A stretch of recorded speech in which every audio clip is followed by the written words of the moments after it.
Hello viewers, কেমন আছেন সবাই? আশা করি সকলেই ভীষণ ভালো আছেন। স্বাগতা সংসারের আরও একটা নতুন পর্বে আপনাদের সকলকে স্বাগত। আজকে আমাদের নর্থ স্পেন ভ্রমণের ৮ম দিন। আর আগের পর্বে আপনাদেরকে যেমন কথা দিয়েছিলাম, আজকের পর্বে একটা বিশাল বড় চমক রয়েছে। সেটা হচ্ছে একটা ন্যাচারাল ফেনোমেনন। পাহাড়ের পাথরের ফাঁক দিয়ে কিভাবে সমুদ্রের জল ঢুকে শঙ্খের মতন আওয়াজ হয় আর ন্যাচারাল গিজার তৈরি হয়, সেটা আপনাদের সঙ্গে শেয়ার করব একদম পর্বের শেষে। এখন সময় সকাল 10টার মতন বাজে। বেরোনোর সময় দেখলাম ওয়েদারটা বেশ ভালো, কিন্তু খানিকটা চলার পরই দেখলাম আমাদের এখানে ফোনেতে অ্যালার্ম আসছে ফরেস্ট ফায়ারের। কাছাকাছি আগুন লেগেছে, সেই জন্য পাহাড়ি রাস্তাটা একটু অ্যাভয়েড করতেই বলা হচ্ছে। আমাদের হোটেল থেকে প্রায় 3.5 ঘন্টা ড্রাইভ করার পর আমরা পৌঁছে গেলাম আজকে স্যান্টান্ডার সিটিতে।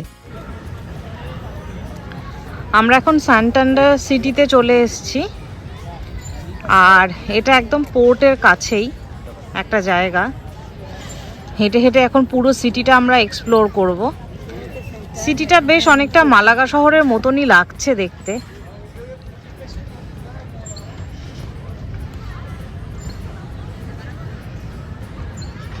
এখানে একটু লাঞ্চ করব আর শহরটা একটু এক্সপ্লোর করার ইচ্ছা রয়েছে।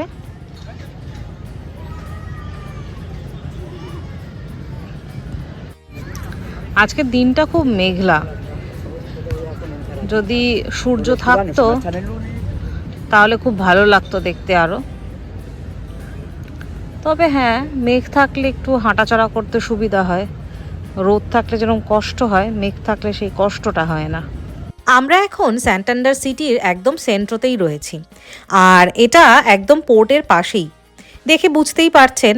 আর সামনে যে অদ্ভুত শেপের এই বিল্ডিংটা দেখতে পাচ্ছেন সিলভার কালারের, এই বিল্ডিংটার নাম হচ্ছে সেন্ট্রো বোটিন। এর মধ্যে নানান রকমের সুন্দর সুন্দর রেস্টুরেন্ট রয়েছে। প্রচুর লোকজন দেখছে এখানে বসে খাওয়া দাওয়া সারছে। সামনে যে লম্বা সিঁড়িগুলো দেখতে পাচ্ছেন, ওখান দিয়ে আমরা ওঠার চেষ্টা করলাম, কিন্তু খানিকটা ওঠার পরই বুঝতে পারলাম যে এক ধাপের পর সিঁড়িগুলো ব্লক করা, ওখান দিয়ে আর কোনো ট্যুরিস্ট যেতে পারবে না। সেই জন্য আশেপাশে এলাকাটা একটু পায়ে হেঁটে এক্সপ্লোর করার চেষ্টা করছি। আমাদেরও যদিও লাঞ্চের সময় হয়ে গেছে, কিন্তু এক্ষুনি যদি ভরপেট খাবার খেয়ে নেই তাহলে আর তারপর হাঁটতে ইচ্ছা করবে না। সেই জন্য ঠিক করলাম প্রথমে একটু পায়ে হেঁটে চারপাশটা ঘুরে নিয়ে তারপর আমরা কোনো একটা ভালো খাবারের দোকান দেখে খাওয়া দাওয়া সেরে নেব। যারা আমার নর্থ স্পেন ভ্রমণের আগের পর্বগুলো দেখেননি, তাদের জন্য আমি এই পুরো সিরিজের প্রত্যেকটা পর্বের লিঙ্কই ডেসক্রিপশন বক্সে দিয়ে দিলাম। আপনারা সময় করে সেগুলো একবার দেখে নিতে পারেন। স্পেনের একদম উত্তরে অবস্থিত ক্যান্টাব্রিয়া প্রভিন্সের ক্যাপিটাল হলো এই শহর স্যান্টান্ডার। সামনে যে সুবিশাল সমুদ্রটা দেখতে পাচ্ছেন, তার নাম হচ্ছে ক্যান্টাব্রিয়ান সি, আর তার পাশেই অবস্থিত এই শহর স্যান্টান্ডার। একটু আগে আপনাদেরকে সেন্ট্রো বোটিন নামে যে স্ট্রাকচারটা দেখালাম, সেই বিল্ডিংটার ওপর দিয়ে খুব সুন্দরভাবে পুরো শহরটা দেখা যায়। তাই এই যে দেখুন সামনে সিঁড়ি করা রয়েছে আর লিফটও রয়েছে। তাই আমরা ঠিক করলাম এই লিফটে চড়ে ওপর থেকে একবার দেখব পুরো শহরটা কেমন দেখতে লাগে। এখানে দেখলাম আরও অনেক ট্যুরিস্ট আমাদের মতন অপেক্ষা করছে লিফটে করে ওপরে উঠবে বলে। এই লিফটটায় একটা খুব মজার জিনিস দেখতে পেলাম। লিফটটা যখনই ওপরের দিকে যাচ্ছিল তখন সে সি সি সি এরকম আওয়াজ করছিল। সি অর্থাৎ স্প্যানিশে এটার অর্থ হলো ইয়েস, এবং যখন নিচের দিকে নামছিল তখন তাতে নো নো নো করে আওয়াজ হচ্ছিল। নো শব্দের অর্থ না, এটা স্প্যানিশেও যা ইংলিশেও তাই।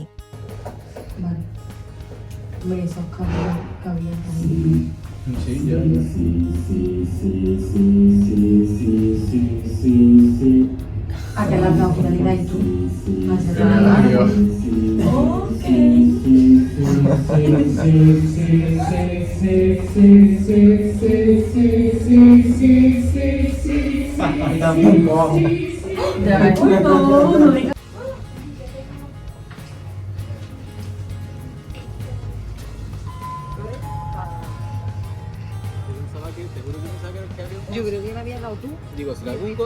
এখান থেকে দেখুন গোটা শহরটা কি সুন্দর লাগছে দেখতে।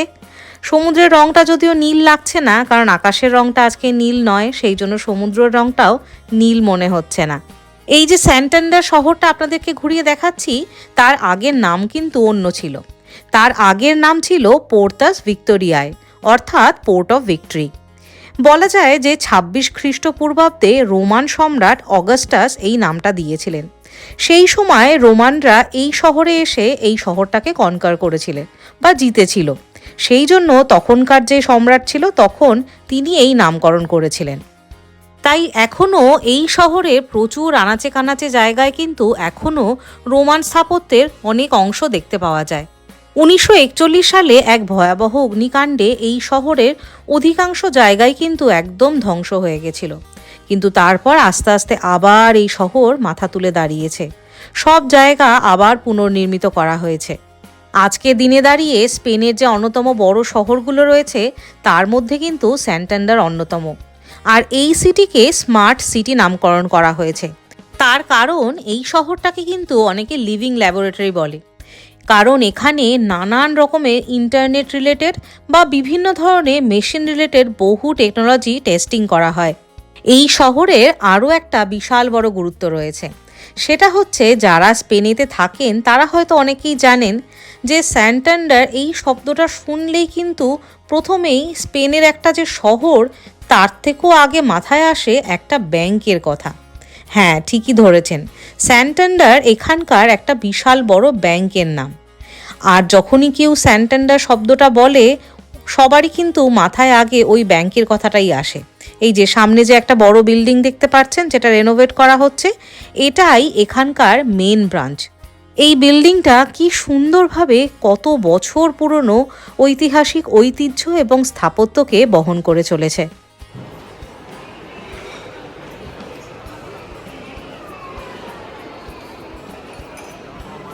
যাই হোক, খানিকটা ঘোরার পর আমরা এখন চলে এসেছি স্যান্টান্ডার শহরের একদম সব থেকে পুরনো আর সব থেকে যে মেন খাবারের মার্কেট রয়েছে সেখানে। মালাগা শহরের মতনই এই শহরটাও যেহেতু একদম পোর্টের সাথেই লাগোয়া একটা শহর, তাই এখানে সি ফুড কিন্তু খুবই বিখ্যাত। নানান রকমের টাটকা সি ফুড এখানে বিক্রি হচ্ছে। কিন্তু ওই যে আমাদের সেই একই সমস্যা, এখানে যে খাবারগুলো পাওয়া যাচ্ছে সেগুলো কিন্তু খুব একটা ভালোভাবে রান্না করা নয়, মানে প্রায় হাফ কুকডই বলতে পারেন বা তার থেকেও কমই বলতে পারেন। আমরা যেরকম আমাদের দেশের খাবারগুলো পুরোপুরি কুক করে বেশ একটু সেদ্ধ করে মশলা টশলা দিয়ে খাই, এখানের খাবার তো সেরকম হয় না। সেই জন্য আমরা সব জায়গা গিয়ে খাবার খেতেও পারি না। দেখুন কত সুন্দর সুন্দর এখানে সি ফুড পাওয়া যাচ্ছে, দেখতে কিন্তু ভীষণ ভালো লাগছে। কিন্তু ওই সমস্যা, পাতে নিয়ে যখন বসবো তখন তার থেকে একটা আঁশটানি গন্ধ ছাড়ে। মানে মাছটা যদি কাঁচা থাকে বা সি ফুড যদি কাঁচা থাকে তার যে গন্ধ হয় সেই গন্ধটা। কিন্তু এখানে লোকজন দেখুন কি সুন্দর সেগুলোই খাচ্ছে, যেহেতু এটা তাদের দেশ, তারা জন্ম থেকে এই খাবার খেয়ে অভ্যস্ত, তাই এরা খুব আনন্দ করে সেই খাবারটা খায়। আমরা অনেক খুঁজে টুজে আরও একটা অন্য রেস্টুরেন্টে গিয়ে বসলাম, যেখানে আমরা যেমন খাবার খেতে পারবো সেই খাবার পাওয়া যাবে। রেস্টুরেন্ট খুঁজতে খুঁজতে আমাদের যেহেতু অলরেডি অনেক দেরি হয়ে গেছিলো, প্রায় 3টে সাড়ে 3টে বেজে গেছিলো, সেই জন্য আমরা গিয়ে বসতেই আমাদেরকে বলে দেওয়া হলো যে এখন যদি অর্ডার করি তাহলে আধ ঘন্টা পরে খাবার পাওয়া যাবে। যাই হোক, কিছু আর করার নেই, আমরা দেখে দেখে এমন জিনিস অর্ডার করলাম যেটা একটু চটজলদি বানানো যায়। এই যে আমি এরকম একটা ব্রেড টোস্ট নিয়ে নিয়েছিলাম, যার ওপর এরকম টমেটো, অ্যাভোকাডো আর পোচ ছিল। আর রিয়ান এরকম গ্রিলড চিকেনের একটা ব্রেস্ট নিয়েছিল, তার সাথে ছিল স্যালাড আর ফ্রেঞ্চ ফ্রাইজ। আর স্নিগ্ধ এই যে এরকম একটা টোস্ট নিয়ে নিয়েছিল, যার ওপর এরকম মোটা একটা লেয়ার ছিল ফেটা চিজের, তার ওপরে টমেটো ছিল, আর গার্লিক আর মিক্সড হার্বের তার উপর দিয়ে একটা খুব সুন্দর লিকুইডের লেয়ার করা ছিল। আর তার সাথে আমরা 3জনে 3টে কোল্ড ড্রিঙ্ক নিয়ে নিয়েছিলাম। আমাদের আজকে এখানে লাঞ্চ করতে খরচা পড়েছিল প্রায় 30 ইউরোর কাছাকাছি, মানে ইন্ডিয়ান কারেন্সিতে বলতে গেলে প্রায় 3093 টাকার মতন। পেট ভরে খাওয়া দাওয়া সেরে আমরা আবার পোর্টের কাছাকাছি চলে এসেছি। এখান থেকে আমরা সামনেই একটা আইল্যান্ড রয়েছে, সেখানে একটা খুব সুন্দর বিচ রয়েছে, সেই বিচটায় ঘুরে আবার বোটে করে ফেরত আসবো। আমাদের এখানে 3জনে বোটে টিকিটের জন্য খরচ পড়লো 18 ইউরোর মতন, মানে ইন্ডিয়ান কারেন্সিতে বলতে গেলে প্রায় 1856 টাকার মতন। এই 18 ইউরোর মধ্যে যাতায়াত মানে যাওয়া এবং আসা দুটোই কিন্তু ইনক্লুডেড। আমি আমার প্রত্যেকটা ভিডিওতেই চেষ্টা করি কোথায় কত টাকা আমরা খরচ করছি বা কোথায় আমাদের কত টাকার টিকিট কাটতে হচ্ছে বা খাওয়া দাওয়ার পেছনে কত টাকা খরচ হচ্ছে তার একটা পুঙ্খানুপুঙ্খ বর্ণনা আমার দর্শকদের সঙ্গে শেয়ার করে নেওয়ার, যাতে আপনারা যারাই ইউরোপের বিভিন্ন দেশে আসার প্ল্যান করছেন তারা সেই মতো একটা বাজেট নির্ধারণ করে চলতে পারেন।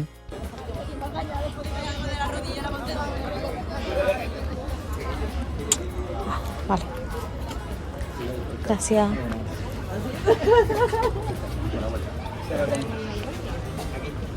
বাইরেই বসি ওদিকটা, সবাই বলেছিল বাইরে বসতে, কিন্তু এটা তো অকুপায়েড। ব্যাস আমাদের বোট ছেড়ে দিল, আর স্যান্টান্ডার সিটিকে পেছনে ফেলে এইভাবে আমরা এগিয়ে চললাম সমুদ্রের বুক দিয়ে। দেখতেই পাচ্ছেন যে আকাশ কেমন কালো হয়ে এসছে, এত মেঘাচ্ছন্ন বলে দূরের পাহাড়টাও খুব একটা স্পষ্ট দেখা যাচ্ছে না। খুব বেশিক্ষণ সময় লাগলো না আমাদের সামনের আইল্যান্ডটায় পৌঁছাতে, মোটামুটি 12-15 মিনিট হয়তো বোটে আমাদের থাকতে হয়েছিল। তার মধ্যেই আমরা সামনের এই আইল্যান্ডটায় পৌঁছে গেলাম। আর প্রতি 15 মিনিট বাদে বাদেই এখান থেকে আবার রিটার্ন যাওয়ার জন্য বোট পাওয়া যাবে, সেটা আমাদেরকে বলে দেওয়া হলো। আমার আগের সমস্ত ভিডিওতে আপনারা খেয়াল করেছেন কিনা আমার জানা নেই, স্পেনেতে কিন্তু বেশিরভাগ বিচেই বালি কিন্তু কালো রঙের হয়। এই বিচটায় একমাত্র দেখছি এখানে আসার পর এখানকার বালির রঙটা ঠিক আমাদের দেশের বিচের বালির রং যেরকম হয় সেই রঙের বালি। সাধারণত মালাগা বা অন্যান্য সমস্ত জায়গায় বিচেতে কিন্তু বালির রং কালোই হয়। আমাদের যেখানে বোট থেকে নামিয়ে দিয়েছিল সেখান থেকে 4-5 মিনিট হাঁটলেই কিন্তু এই জায়গাটায় মানে এই বিচটায় এসে পৌঁছানো যায়। এই যে দেখুন সামনে দেখা যাচ্ছে, বিচটায় এসে পৌঁছানোর পর তখন মনে হলো এখানটায় না আসলেও চলতো। আসলে সারা স্পেনে এত সুন্দর সুন্দর বিচ রয়েছে, সেই তুলনায় এই বিচটা একদমই খুব একটা সুন্দর আমাদের লাগলো না। যাই হোক, এসে পড়েছি যখন তখন তো এখানে ঘুরে দেখতেই হবে।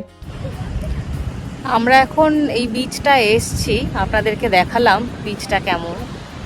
এখন এই বিচটাতে একটু খানিকক্ষণ থাকবো, একটু পায়ে হেঁটে এই জায়গাটা দেখে তারপর আবার আমরা বোটে করে ফেরত যাব, কেননা আমাদের আরও কিছু সাইট সিইং করা বাকি আছে, সেই জন্য বেশি সময় হাতে নেই।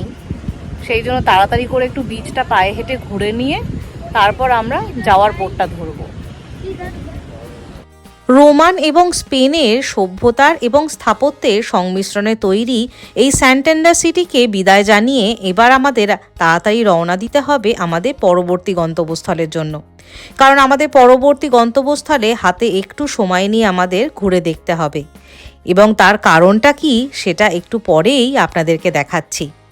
আজকের ওয়েদারটা এখানে এতটাই খারাপ, শুধু মনে মনে প্রার্থনা করছি আমরা যেন যতক্ষণ সাইট সিইং করব তার মধ্যে যেন বৃষ্টিটা শুরু না হয়। তবে একদিকে ভালো, রোদের ঝলক না পেলেও আমরা কিন্তু বৃষ্টিটা পাইনি।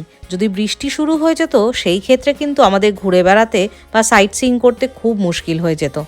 যেই পথ দিয়ে আমরা এই শহর স্যান্টান্ডারে এসছিলাম সেই একই পথ দিয়ে প্রায় 2.5 ঘন্টা গাড়ি চালানোর পর আমরা পৌঁছে গেলাম আমাদের পরবর্তী গন্তব্যস্থলে। আমরা এখন গ্রামের রাস্তা দিয়ে হেঁটে হেঁটে যাচ্ছি, আপনাদেরকে দেখাচ্ছি। এই গ্রামের বাড়িগুলো দেখুন কি সুন্দরভাবে বানানো, এরকম ছোট্ট গেট করা রয়েছে, তার মাঝখানে একদম কি সুন্দর বাড়িগুলো বানানো। এই যে দেখুন গ্রামের বাড়ি।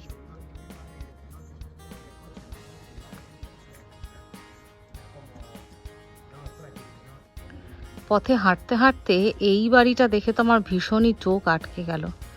এই দেখুন গ্রামের মাঝখানে একটা বাড়ি, আর তার পেছনে পাহাড়টা কি অপূর্ব লাগছে, মেঘে ঢেকে গেছে।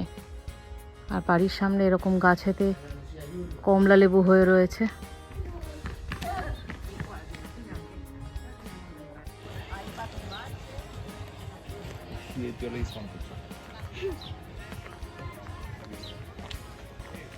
এই যে সামনে যে বিচটা দেখতে পাচ্ছেন, ঠিক বিচ এটাকে বলা যাবে না হয়তো আপনাদের চোখে, কারণ এর নামটা প্লায়া দে গুয়াদামিয়া। প্লায়া শব্দটার অর্থ হচ্ছে বিচ। এখানে জল তো একদমই নেই, দেখতেই পাচ্ছেন আপনারা।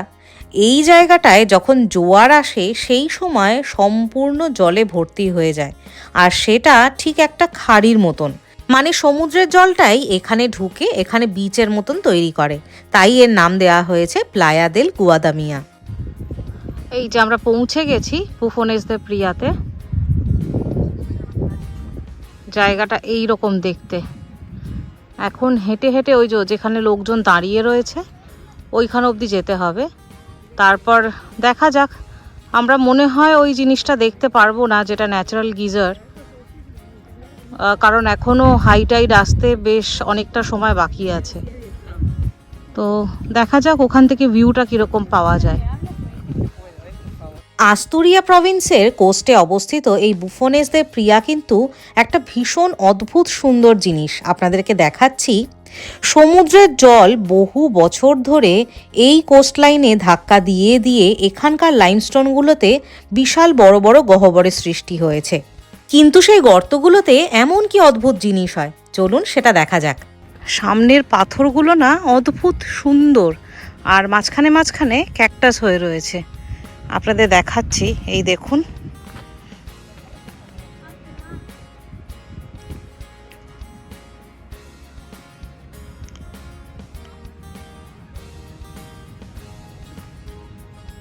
এই অদ্ভুত সুন্দর পাথরগুলো এরকম হয়ে রয়েছে ন্যাচারালি, আর মাঝে মাঝে ক্যাকটাস হয়ে রয়েছে, আর তাতে ফুল হয়ে রয়েছে।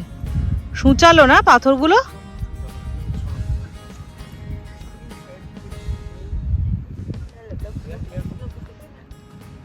বাবা সাবধানে পা রাখো, ফুটে যেতে পারে কিন্তু। এদিকে তাকাও।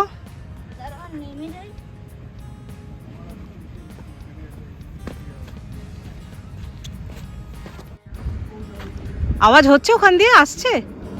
ওই তো হচ্ছে। ইয়েস, রিয়ান এসো এসো এসো।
আস্তে আস্তে সমুদ্রের বুকে জোয়ার আসছে, আর তার সাথে সাথে শুরু হচ্ছে এক অদ্ভুত প্রকৃতির খেলা।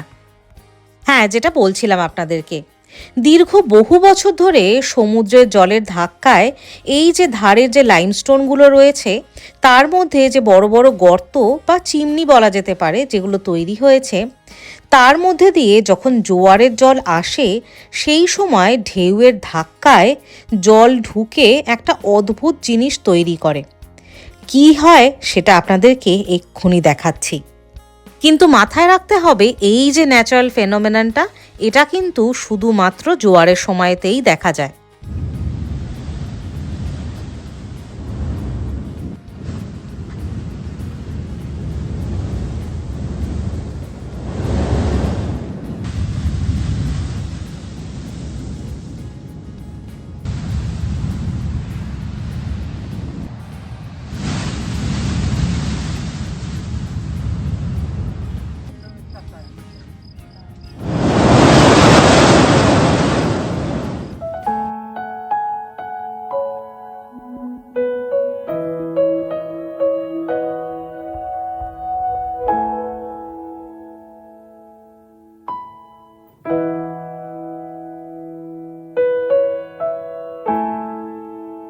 আস্তে আস্তে যত জোয়ারের তীব্রতা বাড়ছে, তত দেখুন সমুদ্র যেন উত্তাল হয়ে উঠছে, আর তার সাথে সাথে বাড়ছে গর্ত দিয়ে সমুদ্রের জল ঢোকার পরিমাণ।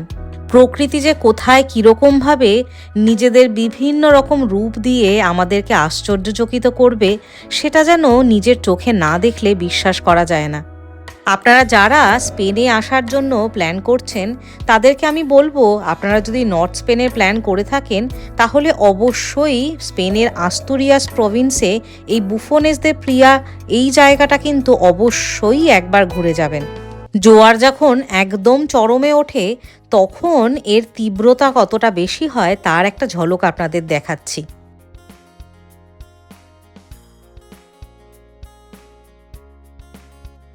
এই যে একটু কাছ থেকে আপনাদেরকে জুম করে দেখানোর চেষ্টা করছি। দূর থেকে দেখে এগুলোকে ধোঁয়ার মতন লাগলেও কাছ থেকে দেখে কিন্তু বোঝা যাচ্ছে যে এগুলো আসলে জল। চলুন আজকের ভিডিও তাহলে এই সুন্দর প্রকৃতির খেলা নিয়েই শেষ করছি। কেমন লাগলো অবশ্যই কমেন্ট করে জানাবেন, আর যদি ভালো লেগে থাকে তাহলে অবশ্যই একটা লাইক করবেন। যারা এখনও আমার চ্যানেলকে সাবস্ক্রাইব করেনি তারা আমাদের স্পেনে থাকার আর ইউরোপ মহাদেশের নানান রকম দেশ বিদেশে ঘুরে বেড়ানোর মজার ভিডিও দেখতে এক্ষুনি আমার চ্যানেলকে সাবস্ক্রাইব করে ফেলুন। আগামী পর্বে রয়েছে আরও একটা নতুন চমক আপনাদের জন্য। আগামীকাল আমরা রওনা দেব স্পেনের রাজধানী ম্যাড্রিডের উদ্দেশ্যে। সেখানে আমরা একদিন স্টে করব।